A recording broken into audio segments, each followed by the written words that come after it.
태평로에 전세 1억 5천 등장했습니다. 현재 대구시장 대폭락입니다. 앞으로 더 떨어질 가능성도 크죠. 전세 1억 5천 진짜 싼데 여기 들어가서 살아도 될까요? 집주인이 전세 보증보험도 들어준답니다. 괜찮을까요? 여러분의 내 집 마련 도우미 대구경북 아파트와 함께 싼 전세의 원리 함께 살펴보시죠. 아마 이 영상은 다들 보셨으리라 생각합니다. 저는 전세라는 제도를 굉장히 싫어합니다. 절대로 전세 살지 마세요. 월세 사는 게 차라리 낫고요. 내 집을 가지는 게 비용적으로 가장 저렴합니다. 아직도 안 보셨다면 꼭 한번 돌려보시기 바랍니다. 이 물건이 위험한 이유 첫 번째, 일단 인플레이션 때문에 오늘의 1억 5천만 원이 2년이 지나면 1억 4천 100만 원의 효과를 가집니다. 화폐 가치가 떨어지기 때문인 거죠. 에이, 그래도 1억 5천만 원이면 솔직히 싼 건 인정하셔야죠 라고 하실 수도 있어요. 그럼 왜 1억 5천만 원일까요? 집주인은 절대로 바보가 아닙니다. 이런 이야기가 있죠. 절대로 싸고 좋은 건 없습니다. 570만 원의 제네시스 좋은 걸까요? 이 전세금이 어떻게 만들어졌는지부터 원리를 이해하셔야 합니다. 현재 광고가 되어 있는 이 단지의 분양가는 84A 기준으로 5억 3,900만원, 5억 3,220만원, 5억 3,800만원입니다. 보통 우리가 집 살 때 어떻게 사나요? 주택담보대출 LTV 70% 활용해서 집을 삽니다. 분양가가 5억 3,900만원이면 주담대 70% 3억 7,700만원을 받아서 잔금 1억 6천만원을 지불하고 집을 사는 거죠. 근데 이 집주인은 지금 돈이 없습니다. 심지어 마피에 날리기는 싫고 그래도 등기는 하고 싶은 겁니다. 근데 이 잔금이 없는 거죠. 1억 6,200만원이 없는 겁니다. 그래서 이미 내놓은 계약금 10%는 있는 거고 잔금 20%인 1억 800만원만 있으면 등기를 할 수 있게 됩니다. 그래서 사실은 이 임대인이 굉장히 똑똑한 건데 이 잔금 1억 800만원을 지금 여러분들에게 물리려고 하는 겁니다. 여러분 돈을 받아서 등기를 하려고 하는 거예요. 그래서 1억 5천만원을 받으면 이분은 계약금도 회수를 하는 거고요. 잔금까지도 모두 해결할 수 있는 겁니다. 주담대를 이미 받았기 때문에 그런 거죠. 이걸 유지하기 위해서 드는 돈은 182만원 정도입니다. 그러니까 등기만 할 것 같으면 1억에 50을 놓고 여기서 50만원을 빼서 131만원만 부담하면 이 시간을 2년 또는 4년 가져갈 수 있는 거죠. 그러니까 임대인 입장에서는 임차인님 감사합니다. 덕분에 등기도 치고 2년 4년 미래를 바라볼 수 있게 됐습니다. 이렇게 되는 거예요. 아니, 그래도 1억 5천만원이면 싼 것 같은데요. 제발 정신 좀 차리세요. 싼 건 다 이유가 있다니까요. 2년 뒤에 당신의 전세금이 과연 안전할까요? 지금 매매가 보세요. 4억 3천만원입니다. 물론 2년 뒤에 이 가격일지 아닐지는 저도 모릅니다. 근데 이미 시작할 때부터 마이너스 9천만원 이렇게 시작을 하는 단지인데 여러분이 들어갈 때는 분양가 기준으로 지금 들어가시는 거잖아요. 이미 이만큼 까져 있다니까요. 근데도 정말 들어가고 싶으십니까? 물론 대개의 경우에 이 전세 계약이라는 건 안전하게 돌아갈 겁니다. 이 임대인분이 지불할 수 있는 능력도 있으실 거고요. 또 여러분이 이사를 나가겠다라고 하시면 다음 세입자를 받아서 돈을 치르실 수도 있어요. 다음 세입자 역시 이러한 위험을 안고 누군가는 들어올 수 있기 때문에 그런 거죠. 절대적으로 싼 금액이니까 1억 5천 지불하고 혹은 1억 지불하고 들어와서 살겠습니다 할 수 있는 사람도 있을 수 있다고요. 근데 여러분, 집주인이 대출을 먼저 받았습니다. 원래 전세라는 제도를 생각해보면 그 집에 가장 선순위로 들어가서 혹시나 문제가 생겼을 때 그 채권을 행사할 수 있도록 하는 게 전세잖아요. 근데 집주인이 그걸 먼저 가져갔다는 이야기입니다. 등기부등본의 을구에 근저당권이 설정되어 있는 매물이 된다라는 거예요. 그래서 정말 만에 하나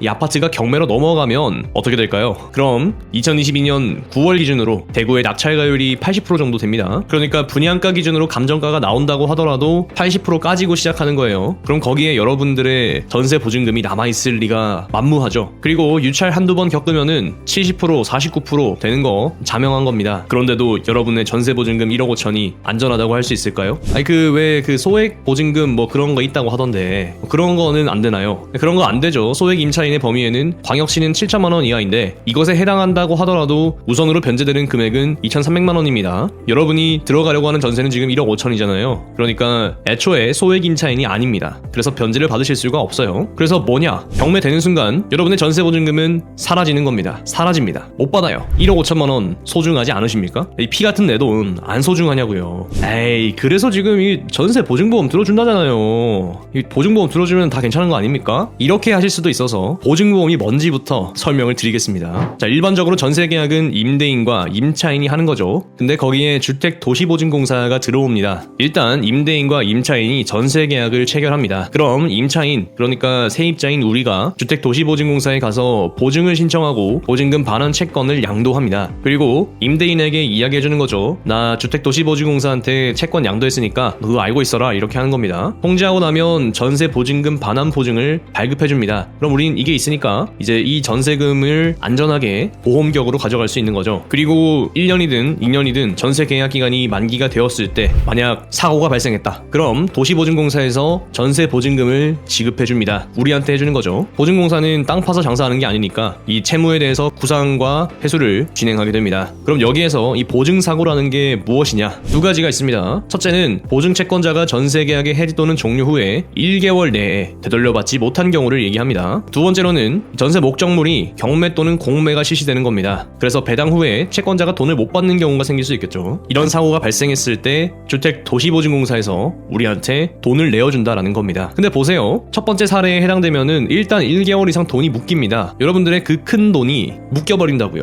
유용할 수 없게 돼요. 그게 좋은 겁니까? 여러분 경공매를 굳이 당하고 싶으세요? 잘 살고 있는 집인데 굳이 이걸 당해서 어려운 일을 겪어야 하냐는 겁니다. 전세 1억 5천 들어가서 경공매 당하면은 인생에 굳이 그런 경험이 필요한 게 아닙니다. 안 당하셔도 될 걸 왜 굳이 들어가서 자처하시냐는 거예요. 그리고 이 보증금을 다시 돌려받으려면 여러분은 대항력과 우선 변제권을 유지하셔야 되고 전세 계약 종료 2개월 전에 의사표시도 하셔야 되고 경공매가 발생했을 때 배당 요구도 하셔야 됩니다. 이거 임차인이 계속해서 신경 쓰고 있어야 한다는 게 좋은 건가요? 엄청 스트레스 받는 거 아닌가요? 그리고 심지어 이 집은 보증 한도를 초과했기 때문에 가입 자체가 안 됩니다. 허그에서는 보증 한도를 이렇게 결정해 뒀습니다. 주택가격 빼기 선순위 채권 한계 한도다. 근데 보세요. 집주인이 주담대 70%로 대출을 받았다라고 하면 보통 근저당은 110에서 130%로 설정합니다. 일반적으로 120%라고 할게요. 그럼 근저당이 84%인데 4억 5,200만 원이 이미 선순위 채권으로 잡혀 있는 겁니다. 그럼 분양가에서 이걸 빼더라도 실제로 가입 가능한 금액은 8천만 원밖에 되지 않습니다. 여러분이 근데 본 게 1억 5천이잖아요. 보증 한도에 초과돼서 가입 자체가 안 됩니다. 잘 명시되어 있습니다. 등기부 등본상 선순위 채권이 주택가격의 60% 이내여야지 보증보험에 가입할 수 있다라고 되어 있어요. LTV 70% 받았으면 그저당 77%에서 91%, 110에서 130% 채권 최고액이 설정되게 되어 있습니다. 그러니까 도무지 이 구조로는 여러분들이 지불한 이 보증금이 안전하지 않다는 겁니다. 아시겠어요? 허그에서는 이 주택가격을 정하는 방식도 정해두었는데요. 이렇게 적용 순위를 명시해뒀습니다. 일단 KB 시세 현재 없고요. 공시가격 당연히 없습니다. 근데 최근 매매 거래가액 있죠. 실제로 이제 매수인이 산 금액에 대해서 얘기하는 겁니다. 얼마에 샀는지 모르겠지만 현재 시세가 대략 마피 9천만 원입니다. 그래서 4억 5천 정도밖에 안 돼요. 이분이 원분양자다라고 하면 분양가격의 90%를 적용받겠죠. 그럼 4억 8천 5백만 원입니다. 앞서 제가 보여드린 건 분양가 기준이었는데 주택가격으로 환산하면 어떻게 되나요? 가입 가능 금액이 더 낮아지는 거죠. 보증보험에 가입이 불가하다는 이야기입니다. 그리고 이곳은 전세 대출이 당연히 안 나옵니다. 선순위 채권이 있는 집은 후순위 대출을 당연히 못 받습니다. 이 말인즉슨 전세보증금이 풀 현금으로 들어가야만 한다는 거죠. 어떤 은행이 이 전세보증금 1억 5천에 대해서 근저당을 잡아서 대출을 내주겠습니까? 그렇게 하는 곳은 아무 데도 없습니다. 그리고 경공매 됐을 때 여러분이 배당을 받을 수 있는 확률조차 없습니다. 애시당초 낙찰가율이 80%라고 말씀드렸죠. 낙찰가율이 여기면은 이 감정가를 분양가로만 산정했을 때도 선순위 은행조차 손해를 보는데 여러분이 배당받으실 게 어디 있겠습니까? 다시 한번 말씀드리지만 임차인이 굳이 이 위험을 왜 떠나야 합니까? 굳이 왜? 여기에 왜 들어가고 싶으십니까? 그러니까 싼 거예요. 여러분 멀쩡한 전세 많습니다. 이런 거 찾아 들어가셔도 충분히 싸요. 그리고 나는 전세 사는 거 복잡하고 머리 아프고 요새 전세 대출 금리도 많이 올라서 부담스럽다. 그 모든 게 합쳐서 그냥 월세 살면 편한 겁니다. 여러분이 임차인으로 거주하시고 싶으시다면 그냥 월세를 사세요.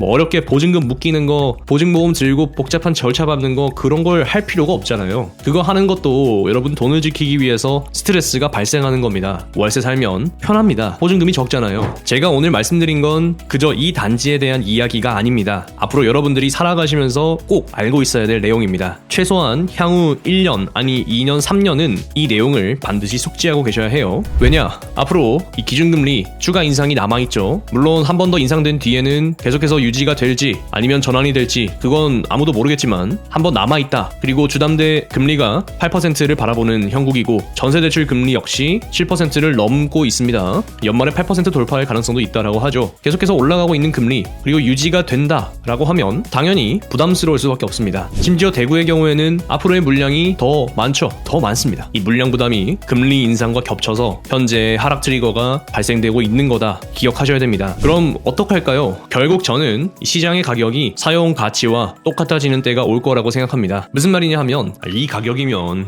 이만한 입지에 이만한 인프라 누리는 거 그런대로 괜찮아 하는 그 가격이 올 때까지는 금리의 영향과 물량의 영향을 받을 수밖에 없다라는 겁니다. 적정 가격이 올 때까지는 어쩔 수 없이 기다려야 한다라는 이야기죠. 다시 말해 피 같은 내 돈 내 스스로 잘 지키는 수밖에 없습니다. 굳이 이렇게 위험한 매물에 들어가서 이런 고생을 하실 필요가 없습니다. 꼭 기억해 두시고요. 여러분의 피 같은 돈 잘 지키셔서 정말 여러분들이 원하는 그 입지 저렴한 가격에 매수하실 수 있는 그날까지 잘 살아남으실 수 있기를 간절히 기원합니다. 단편적인 가격을 보지 마시고 그 원리에 대해서 제발 이해하시면 좋겠습니다. 정상 가격이 아닌데 시세인 것처럼 오해하지 마세요. 임대인은 무지한 여러분 덕분에 웃고 있습니다. 영상이 도움이 되셨다면 좋아요, 댓글, 구독, 알람 설정 잊지 말고 부탁드립니다. 대우경북아파트는 여러분이 안전하게 내 집 마련하시는 그날까지 계속해서 분석하겠습니다. 오늘 하루도 잘 살아남으시길 진심으로 기원합니다.